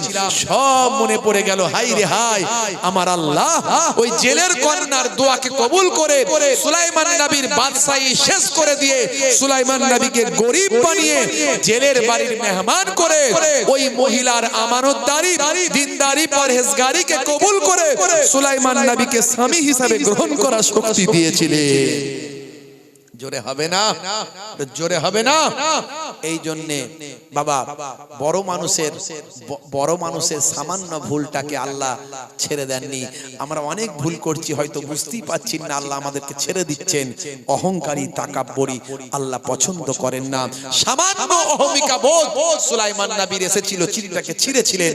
আমার আল্লাহ সুলাইমান নবীকে ভাই আমার তার ক্ষমতাচ্যুত, তার ভাই আমার সিংহাসনচ্যুত করে জেলের বাড়ির মেহমান বানিয়ে জেলের কন্যাকে স্ত্রী হিসাবে গ্রহণ করিয়েছিলেন। এটা আল্লাহর ক্ষমতা, আল্লাহর শক্তি। আল্লাহ রাব্বুল আলামিন যাকে যেভাবে আল্লাহ পারেন সেইভাবেই দান করে থাকেন। মুসলমান, আমি আপনি নামাজি, পরেজগার, খোদা ভীরু, আল্লাহ ওয়ালা ভাই আমার, যতই এলেম ওয়ালা, দিনদারি, যত পরেজগারি যাই হয় না কেন, যতই ক্ষমতাশালী, টাকাওয়ালা, জমিওয়ালা, সম্মানওয়ালা, ইজ্জতওয়ালা হয় না কেন, নিজের আমিত্বকে কখনো প্রকাশ করবেন না। নিজেকে বলুন কিছু নয়, হু আর ইউ না করে বলুন হু এম আই, আমি কে। নিজের অহমিকা বোধকে কখনো প্রকাশ করবেন না, অহমিকা বোধ কখনো মানুষের কাছে পরিস্ফুটিত করবেন না, আল্লাহ পছন্দ করেন না। ভাইরা আমার, নামাজটা পড়তে হবে, রাসূলের সুন্নাত তরিকাটা আমাদের মানতে হবে। আমার আল্লাহ আপনাকে আমাকে পৃথিবীর জমিনে পাঠিয়েছেন, পৃথিবীর শ্রেষ্ঠ মানুষ করে পাঠিয়েছেন। আজ বেঁচে আছেন, কাল মারা যাবেন, মরতে আপনাকে আমাকে হবে। মৃত্যুর আগে তৈরি হয়ে যান। পৃথিবীর বড় বড় আথার পণ্ডিতেরা, নায়ক, গায়ক, খেলোয়াড়, প্লেয়ার, নেতা, মন্ত্রী, আমি অনেকের আলোচনা করেছি, ইন্টারনেটে আছে, দেখবেন ভাই আমার। বিভিন্ন মানুষের কথা বলেছি, কোরআনের বিভিন্ন বক্তব্যগুলোকে তুলে ধরে আজকের যুগে বিজ্ঞানের বাস্তবতার সঙ্গে সামঞ্জস্য বিধান করে মানুষের কাছে সুন্দরভাবে বার্তা পৌঁছানোর চেষ্টা করেছি। কোরআন মাজিদ সত্য, আল্লাহর নবী হাদিস সত্য, কোরআন সত্য, আল্লাহ সত্য, আমার রাসূল সত্য, এটাকে প্রমাণ করার চেষ্টা করেছি। অনেক উদাহরণ আমি আপনাদের মাঝখানে দিয়েছি, আর একটা রিসেন্ট উদাহরণ আপনাদের মাঝখানে দিই। কয়েকদিন আগেকার কথা, ভাইরা আমার, তরুণ যুবকেরা আমার, মুরব্বিয়ানিরা আমার, মুসলমান, কয়েকদিন আগেকার ঘটনা এটা। জম্মু কাশ্মীর হাইকোর্ট, এই হাইকোর্টে 43 বছর আগের একটা মামলা উঠেছিল। এই কয়েকদিন আগে ইন্টারনেটে ভাইরাল, সারা পৃথিবীব্যাপী বিভিন্ন নিউজে খবর হয়েছে, আপনারা জানেন। জম্মু কাশ্মীরে হাইকোর্টে 43 বছরের পুরানো একটা মামলা উঠেছিল। বিচারপতি বিনোদ চ্যাটার্জি কৌর, বিচারপতি কে? বিনোদ চ্যাটার্জি কৌর। তিনি বিচারকের দায়িত্বে। কার সম্পর্কে বিচার হচ্ছে? একটা ভাই বোন। ভাইয়ের নাম কি? ভাইয়ের নাম হলো আব্দুল গফফার। দোষ তার কি? তার দোষ হলো 43 বছর আগে তার পিতার সম্পত্তি থেকে তার বোনকে বঞ্চিত করেছে। পিতার সম্পত্তি থেকে বোনকে বঞ্চিত করেছে। মনে রাখবেন। আচ্ছা, ইসলামে নারীদের সম্পত্তিতে অধিকার আছে না নাই? আছে, কিন্তু দেখবেন বেশিরভাগ ভাইরা তার বোনেদেরকে ভুল ভাল বুঝিয়ে, সামান্য কিছু টাকা পয়সা দিয়ে, এদিক ওদিক করে, এই বুঝিয়ে ওই বুঝিয়ে তাদেরকে ম্যানেজ করে সব বোনের সম্পত্তিটাও নিজে আত্মসাৎ করে নেয়। আর বিরাট বড় নামাজি, বিরাট বড় দাড়িওয়ালা, বিরাট বড় হাজি, বিরাট বড় দরবেশ, কথা ঠিক না বল? বিরাট বড় হুজুর, বিরাট বড় পীর সাহেব, সুবি সাহেব, দরবেশ সাহেব আছে না নাই? এই যে আব্দুল গফফার, এই আব্দুল গফফারও একজন হাজি সাহেব, একজন দাড়িওয়ালা, একজন নামাজি। বিচার করছে একজন অমুসলিম আমার হিন্দু ভাই বিচারপতি, নাম হলো বিনোদ চ্যাটার্জি কৌর। কোথায় এটা? জম্মু কাশ্মীর হাইকোর্ট। আমি নিউজ থেকে বলছি, বানানো গল্প বলছি না ভাই আমার।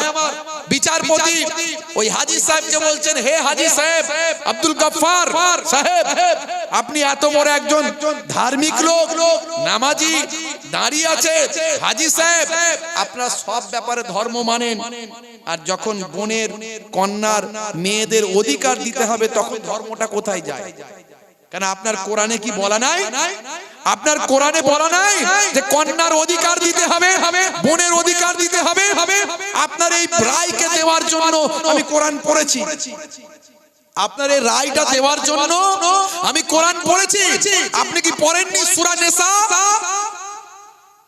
হে তরুণ যুবকেরা, একজন অমুসলিম হিন্দু বিচারক বিনোদ চ্যাটার্জি কৌর জম্মু কাশ্মীর হাইকোর্টের বিচারপতি, একজন হাজী সাহেব নামাজি দরবেশ মানুষ, তার বোনকে 43 বছর ধরে সম্পত্তিতে বঞ্চিত করার কারণে ওই হাজী সাহেব আব্দুল গাফফারকে বলছেন, আব্দুল গাফফার সাহেব আপনি নামাজি দরবেশ মানুষ, কিন্তু আপনার সম্পত্তি দেবার বলায় আপনি ধর্মকে কোথায় যায়, আপনি ধর্ম কেন তখন মানেন নি? আমি আপনার বিচার করার জন্য কোরআন পড়লাম, কোরআন পড়ে দেখলাম সূরার নাম হলো সূরা নিসা, আয়াত নাম্বার হলো 11। এই 11 নাম্বার আয়াতে আল্লাহ রাব্বুল আলামিন কি বলছেন? আল্লাহ রাব্বুল আলামিন কন্যা সন্তানের মেয়ের বোনের অধিকারটা কিভাবে দিয়েছেন কোরআন মাজিদ পড়ে আমি বুঝতে পারলাম। হে তরুণ যুবকেরা, আমার অমুসলিম হিন্দু বিচারপতি বলছেন ইউসিকুমুল্লাহু ফি আওলাদিকুম লিযাকারি মিসলু হাযিল উনসাইন। হে তরুণ যুবকেরা, এই আয়াতে আল্লাহ রাব্বুল আলামিন বলছেন তোমাদেরকে আল্লাহ রাব্বুল আলামিন নির্দেশ দিয়েছেন বা তোমাদের সন্তানদের সম্বন্ধে যে তোমরা মেয়েদের 2 জন কন্যার সমান পাবে, একজন পুত্র পাবে তোমাদের ওয়ারিস, তোমাদের সম্পত্তি, একজন পুত্র পাবে 2 জন কন্যার সমান, তার মানে একজন পুত্রের হাফ অর্ধেক পাবে একজন কন্যা। এটা আল্লাহর কোরআনের ফয়সালা 1450 বছর আগে। ভাই যা পাবে বোন তার পাবে অর্ধেক। আল্লাহর কোরআনের ফয়সালা কত সুন্দর। ভাই ডবল পাবে। কেন পাবে? কারণ ভাইকে তার সংসার চালাতে হবে, ভাই আর অন্য দিক থেকে পাবে না, যা পাবে এখান থেকে। কিন্তু বোনকে তার ভাইয়ের অর্ধেক দেবে, বোন আবার শ্বশুর বাড়িতে গিয়েও পাবে না। দেখছেন কোরআনের ফয়সালা কত নিখুঁত, কত বিজ্ঞানসম্মত। 1450 বছর আগে তখন মানুষ যাযাবর পশুপালন করত। তখনকার যুগে আল্লাহর কোরআন যা বলেছে আজকের যুগে সব বাস্তব। 1450 বছর আগে আল্লাহর কোরআনের ফয়সালা আজকে একজন বিচারপতি হাইকোর্টে বলছে, সারা পৃথিবীতে নিউজ হয়েছে, খবর হয়েছে। মুসলমান তরুণ যুবকেরা, আমার আল্লাহ যে বন্টন নীতি শিখিয়েছে এর বাইরে যাওয়া যাবে না। আল্লাহ রাব্বুল আলামিন আমাদেরকে কোরআন মাজিদ মেনে চলার তৌফিক দান করেন এবং আল্লাহ এবং রাসূলের নির্দেশ মানার তৌফিক দান করেন এবং কাউকে বঞ্চিত যেন না করি এই তৌফিক আমাদের দান করেন। বলুন আল্লাহুম্মা আমিন। আল্লাহর কোরআন যা বলেছে আজকের যুগে সব বিজ্ঞান আর বাস্তবতায় পরিণত হয়েছে। রাসূলের হাদিস যা বলেছে আজকের যুগে সব বিজ্ঞান আর বাস্তবতায় প্রমাণিত হয়েছে। আমি অনেক উদাহরণ দিয়েছি ভাইরা আমার, এরকম কত কথা বলবো। আল্লাহ রাব্বুল আলামিন আমাদের হেদায়েত দান করেন, আমাদের হেফাজত করেন, আমরা যেন নামাজি পরেজগার খোদাভীরু হতে পারি, আর একদিকে আমানতদার, দ্বীনদার, আত্মগরিমা, আত্ম অহংকারচ্যুত মানুষ, একজন সহজ সরল ন্যায়পরায়ণ ব্যক্তি হতে পারি। বলুন আল্লাহুম্মা আমিন। রাসূলের সুন্নতের তাবেদারি করতে পারি। বলুন আল্লাহুম্মা আমিন। যাদের ভিতরে সুন্নত পাওয়া যায় তারা কেউ পথহারা হয় না। রাসূলের পথে যারা চলে দুনিয়ায় বাতিলের বাধা তারা মানে না। জোরে হবে না? নিশীত রজনীতে সেজদাতে যায়, হুসাইনি তাদের নিয়ে ভাবনাতে রয়। বিপদের মাঝে তারা যতই পড়ুক, বিপদের মাঝে তারা যতই পড়ুক, রাসূলের তরিকা ছাড়ে না। যাদের ভিতরে সুন্নত পাওয়া যায় তারা কেউ পথহারা হয় না। রাসূলের পথে যারা চলে দুনিয়ায় বাতিলের বাধা তারা মানে না। বলুন না আল্লাহুম্মা আমিন। আল্লাহ কবুল করেন, আমাদেরকে সুন্নত ওয়ালা বানিয়ে দিন, বলুন আল্লাহুম্মা আমিন। ভাইরা আমার, তরুণ যুবকেরা আমার, অনেক আলোচনা, অনেক কোরআন এবং হাদিস পাককে সামনে রেখে বিজ্ঞান বাস্তবের ইতিহাস থেকে উদাহরণ আমি দেওয়ার চেষ্টা করে থাকি। আজকে আমি সবকিছুকে বাদ দিয়ে একটা তাফসীরের ঘটনা থেকে আপনাদের মাঝখানে তোলার চেষ্টা করলাম। কোরআন মাজিদের আয়াতকে সামনে রেখে আমি আপনাদের মাঝখানে বোঝানোর চেষ্টা করলাম যে আল্লাহর দ্বীনকে মানতে হবে, নামাজ পড়তে হবে। সামান্য আসরের নামাজটা কাজা হয়ে গিয়েছিল, এক ওয়াক্ত নামাজ কাজা হয়ে যাওয়ার কারণে আমার আল্লাহ সুলাইমান নবীর কাছ থেকে বদলা নিয়েছিলেন, সুলাইমান নবীর কাছ থেকে মুখ ঘুরিয়ে নিয়েছিলেন, সুলাইমান নবীকে শাস্তি দিয়েছিলেন। সুলাইমান নবী তার জন্য ইস্তেগফার করেছিলেন, কেঁদেছিলেন। সুলাইমান নবী কেঁদেছিলেন, ভাই আমার তওবা করেছিলেন। সুলাইমান নবীর মতো নবীকে আল্লাহ ছাড়লেন না। এক ওয়াক্ত নামাজ, ভাই আমার একটু সম্পদকে ভালোবেসে কাজা হওয়ার জন্য, আর আমাদের কত নামাজ কাজা হয়ে যায়। আল্লাহ আমাদেরকে হেফাজত করেন, আমাদের তওবা করার তৌফিক দান করেন। আজ থেকে তওবা করে 5 ওয়াক্ত নামাজ যেন আমরা সহিভাবে আদায় করতে পারি, বলুন আল্লাহুম্মা আমিন। রাসূলের সুন্নাত আমরা মানার যেন চেষ্টা করতে পারি। আমাদের মধ্যে অহমিকা বোধ, তাকাব্বুর, অহংকার, আমিত্ব এগুলো যেন না আসে। এখান থেকে যেন আল্লাহ আমাদের হেফাজত করেন, বলুন আল্লাহুম্মা আমিন। এই ওয়াকিয়ার মধ্যে দিয়ে বেশ কিছু আলোচনা উঠে এসেছে, এগুলো যেন আমরা মেনে চলতে পারি। আল্লাহ রাব্বুল আলামিন যেন তৌফিক আমাদের দান করেন, বলুন আল্লাহুম্মা আমিন। যাই হোক, আপনাদের খেদমত থেকে বিদায় নেব। ঠান্ডার রাত, আলোচনা অনেক ছিল, অনেক মানুষ দাঁড়িয়ে আছেন, অনেক মানুষ কষ্ট পাচ্ছেন, অনেক বয়স্ক মানুষ আছেন। আমি সময় আর নষ্ট করব না, আর সময় দেরি করব না। আলোচনা করলে তার অনেক আলোচনা চলে আসে, আলোচনা করব না। ঠান্ডার রাত, অনেকের কষ্ট হচ্ছে, অনেক বুজুর্গ মানুষ আছেন, বয়স্ক মানুষ আছেন, মায়েরা বোনেরা আছেন। প্রত্যেকে 3 বার সূরা ফাতিহা, আলহামদুলিল্লাহ শরীফ, 3 বার সূরা ইখলাস, কুল হুয়াল্লাহ শরীফ, 3 বার দরুদ শরীফ পাক তেলাওয়াত করেন, আখিরি মোনাজাত করা হবে। আবার গজ না, অনেক হয়েছে।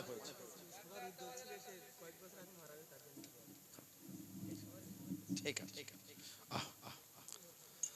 আল্লাহ কাকে কখন নিয়ে নেন।